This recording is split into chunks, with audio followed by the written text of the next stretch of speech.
Este podcast es una simulación. Las personas que participan aquí no son especialistas reales, sino que representan roles de la manera más realista posible. Ahora, disfruten del podcast. París quiere convertirse en el gran símbolo de inclusión dentro del deporte olímpico. Esto no es simplemente juntar gente en una prueba, ¿sabes? Es algo mucho más profundo. Porque ese juntos suena precioso, pero plantea una pregunta moral muy importante. ¿Estamos de verdad integrando o simplemente creando nuevas categorías para que las instituciones parezcan modernas? O sea, Javi, lo que estás diciendo es que podría ser más marketing que cambio real. Básicamente, las diferencias biológicas entre hombres y mujeres se han utilizado para justificar la segregación deportiva. ¿Es lícito medicar a una deportista sana para que encaje dentro de una categoría?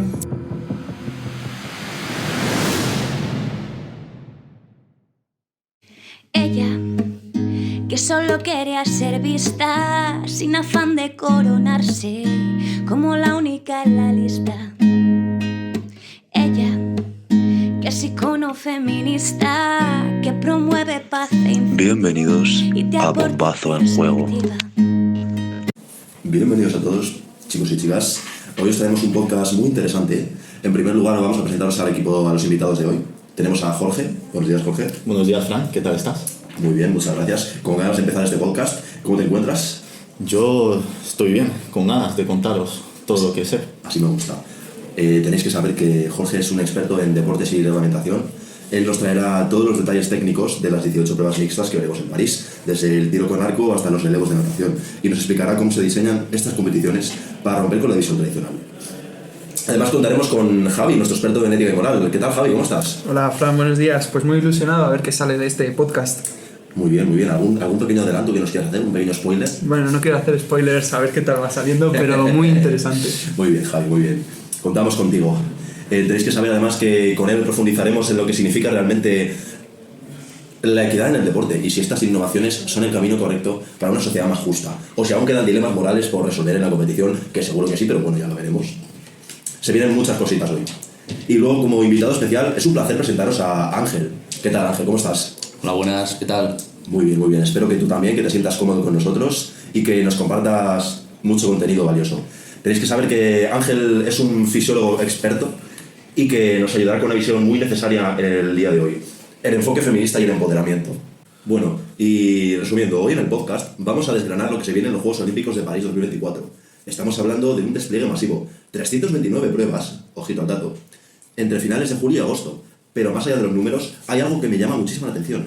El lema olímpico ahora incluye la palabra community, es decir, juntos. Y eso no es solo un detalle simbólico. Jorge, tú que sabes del calendario de memoria, ¿qué significa esto en la práctica? Pues mira, Fran, básicamente significa que París quiere convertirse en el gran símbolo de inclusión dentro del deporte olímpico.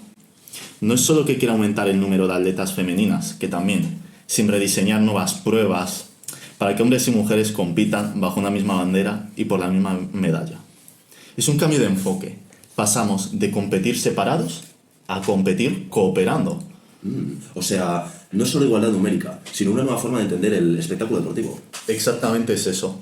Y no solo viene de una tendencia que empezó fuerte en Tokio 2021, sino que ahora se está consolidando.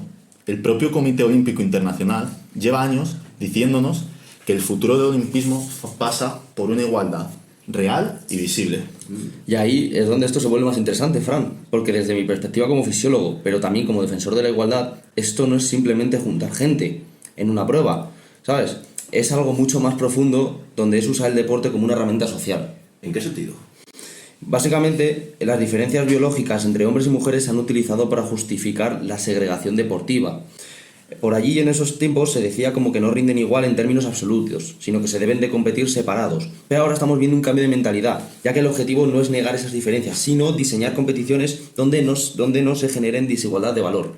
Eso que dices, Ángel, se nota mucho en cómo han crecido las pruebas mixtas, que obligan a tener el mismo número de participantes masculinos y femeninos en cada equipo. Claro, pero eso manda un mensaje muy potente. Por ejemplo, en el rendimiento femenino deja de ser percibido como secundario y en equipos mixtos cada atleta es imprescindible para un resultado final. De esa manera tienen la misma importancia y hay interdependencia. Es casi como una metáfora social. Totalmente, porque cuando ves una prueba mixta no solo estás viendo deporte, sino que estás viendo una imagen simbólica de cooperación entre géneros. Y eso tiene un impacto cultural enorme, especialmente en las generaciones jóvenes de hoy en día. Bueno, y aquí es donde entro yo, a poner el freno filosófico, porque ese juntos suena precioso, pero plantea una pregunta moral muy importante. ¿Estamos de verdad integrando o simplemente creando nuevas categorías para que las instituciones parezcan modernas? O sea, Javi, lo que estás diciendo es que podría ser más marketing que cambio real.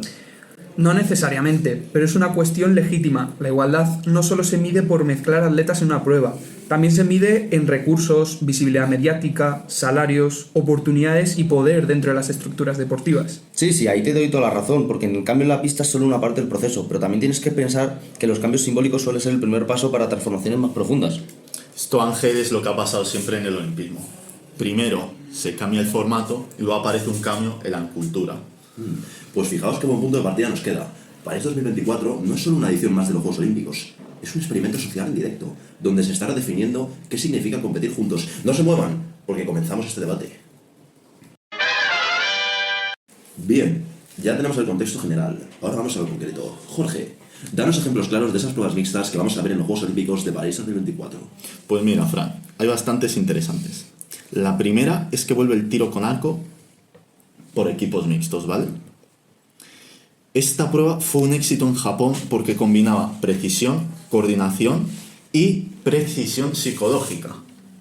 También tenemos el relevo mixto de 4x400 metros en atletismo, donde la estrategia es fundamental, porque el orden de salida entre hombres y mujeres puede alterar el resultado de la prueba.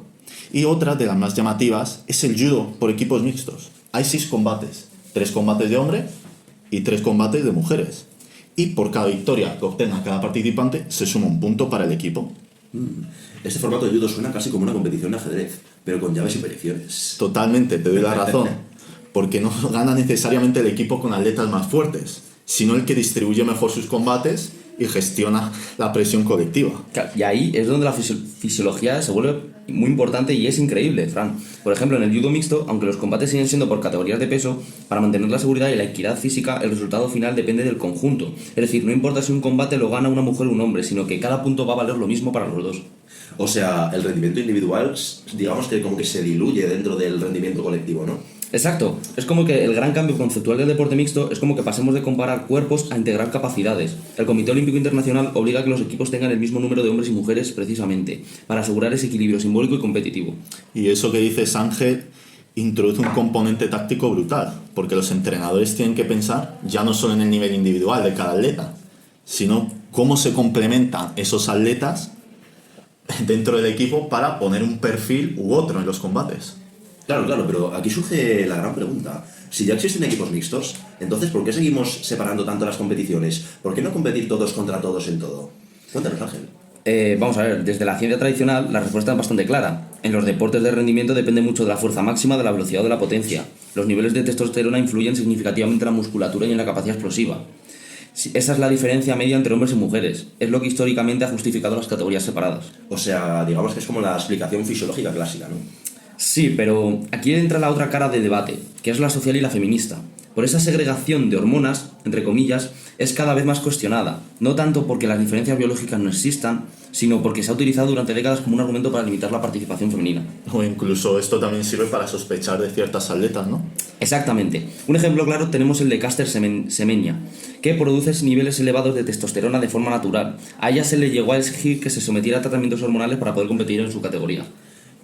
Y aquí ya no estamos hablando solo de deporte, entonces entramos en el tema ya de derechos personales. Claro, porque desde una perspectiva feminista esto se interpreta como una forma de control sobre el cuerpo femenino. Lo llamativo es que ese escrutinio casi nunca se aplica a los hombres con ventaja biológica excepcionalmente. Efectivamente, Ángel. Y de hecho ahí es donde el debate se vuelve ético, porque el deporte siempre ha aceptado ventajas naturales, altura, genética, capacidad pulmonar. Pero en algunos casos, cuando esas ventajas aparecen en las mujeres, se cuestionan de manera mucho más estricta.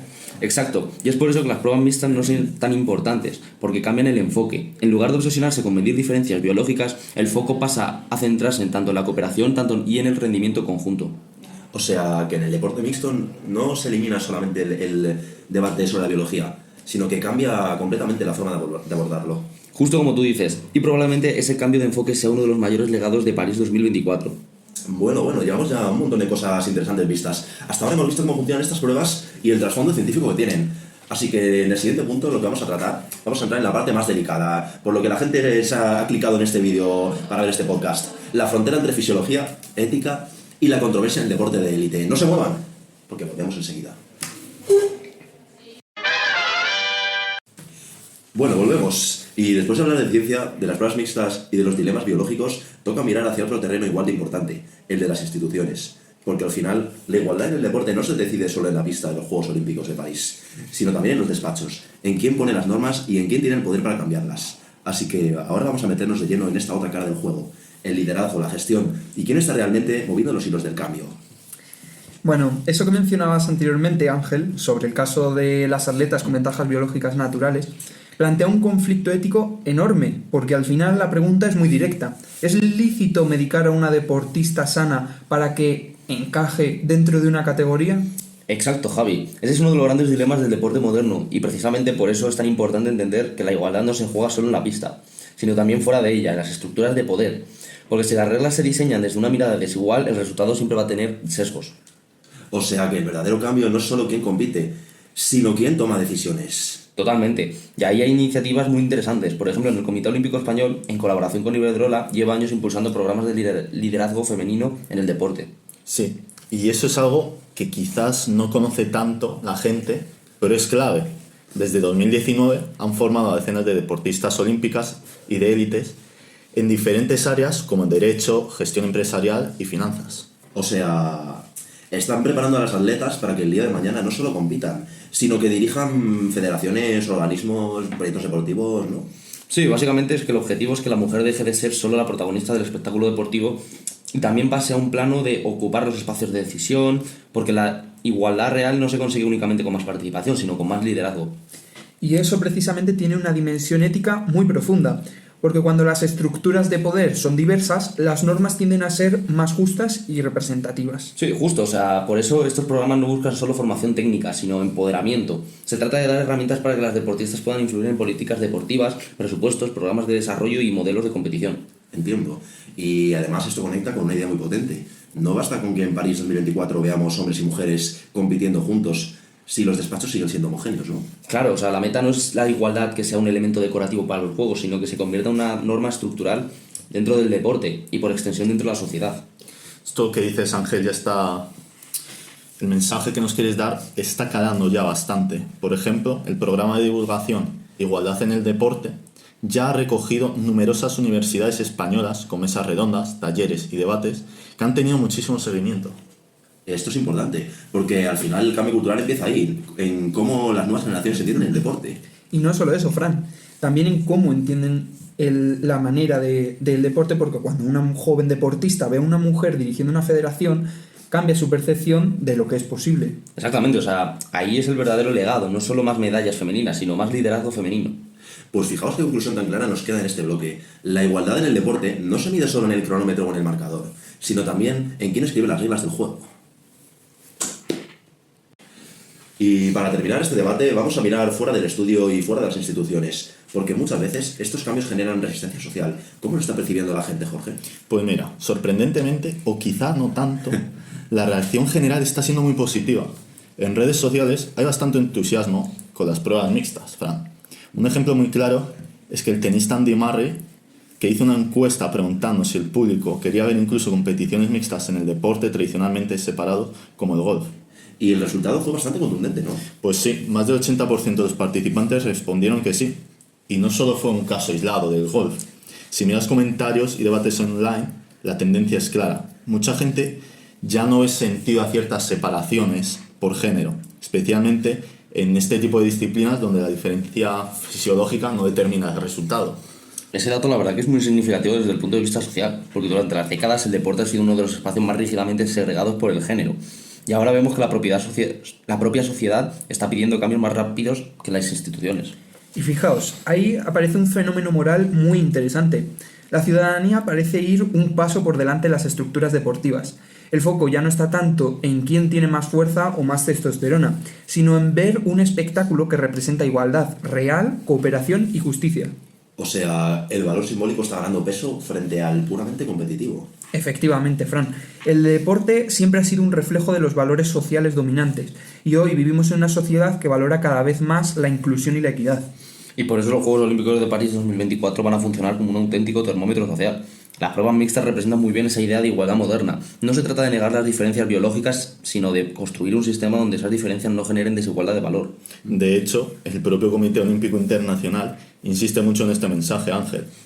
Su planteamiento es que pocas imágenes simbolizan mejor la igualdad que un hombre y una mujer compitiendo juntos por un mismo objetivo. Sí, desde mi doble perspectiva, tanto científica como social, esa imagen tiene una fuerza enorme, porque transmite algo muy sencillo pero muy potente. El rendimiento no depende solo del individuo, sino de la cooperación. Es casi una metáfora perfecta de cómo debería funcionar la sociedad. Exactamente. Y por eso el impacto de estos juegos va mucho más allá de las propias medallas. Estamos viendo cómo el deporte se convierte en una herramienta educativa y cultural. Sí, y lo más probable es que dentro de unos años miremos atrás y veamos París 2024 como un punto de inflexión en la historia del olimpismo. Pues me parece una reflexión ideal para cerrar, porque al final estos juegos no solo van a medir quién corre más rápido o quién salta más alto, sino también cuánto hemos avanzado como sociedad en la búsqueda de la igualdad. Ella, que solo quería ser vista, sin afán de coronarse, como la única en la lista. Ella, que es icono feminista, que promueve paz e incendio y te aporta perspectiva.